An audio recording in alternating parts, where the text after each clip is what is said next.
ஜெய் ஸ்ரீராம். இன்றைக்கி என்ன தளிக்கான்னு பார்க்கலாம்.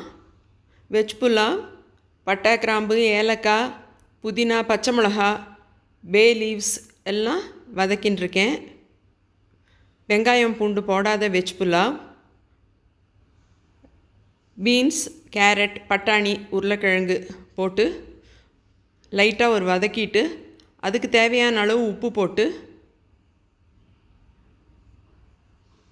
இஞ்சி விழுது ஊற வச்ச பாஸ்மதி ரைஸ் 1/2 அன் ஹவர் ஊற வச்சுருக்கேன். அதையும் போட்டு லேசாக ஒரு பெரட்டிட்டு அதுக்கு தேவையான தண்ணி 1:2 ரேஷியோவில் போட்டிருக்கேன். கொதிக்கிறச்சே மூடி வச்சுடணும். நல்லா குக் ஆனதுக்கப்புறம் திறந்துட்டு லாஸ்ட்டில் கொஞ்சம் கரம் மசாலா போட்டு கொத்தமல்லி இலை தூவி அரிசி உடையாத அளவில் லேசாக மிக்ஸ் பண்ணினா vegetable pulao without onion garlic ready. Sweet corn cook ஆகின்றிருக்கு. வெள்ளரிக்காய் ரைத்தா ரெடி ஆகிடுது. வடைக்கு பட்டாணி பருப்பு ஊற வச்சு மிளகாய், உப்பு, கருவேப்பிலை எல்லாம் போட்டு அரைச்சி வச்சுருக்கேன். எண்ணெய் ரெடி ஆகிடுது.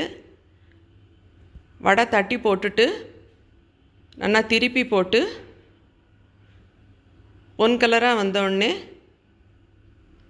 எடுத்து வச்சுடணும்.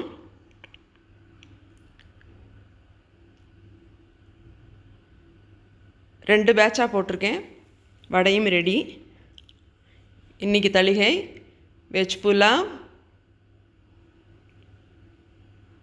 குக்கும்பர் ரைத்தா, வடை, பட்டரி கார்ன், பொட்டேட்டோ சிப்ஸ் கடையில் தான் வாங்கியிருக்கேன். திருக்கணமுது பாதாம் கீர். பாதாம் ஊற வச்சு அரைச்சி பாலில் போட்டு கொதிக்க விட்டு சர்க்கரை, ஏலக்காய், குங்குமப்பூ, பச்சை கற்பூரம் போட்டிருக்கேன். இந்த காம்பினேஷனில் பருப்பு வடை என்னத்துக்குன்னு யோசிக்க வேண்டாம். ஆசையாக பண்ணினா பெருமாள் எந்த காம்பினேஷனாக இருந்தாலும் ஏற்றுப்பார். அன்பாக பண்ணினா ஆற்றுல இருக்கிறவாளும் ஏற்றுப்பா. ஹெல்த்துக்கும் நல்லது. தேங்க்யூ.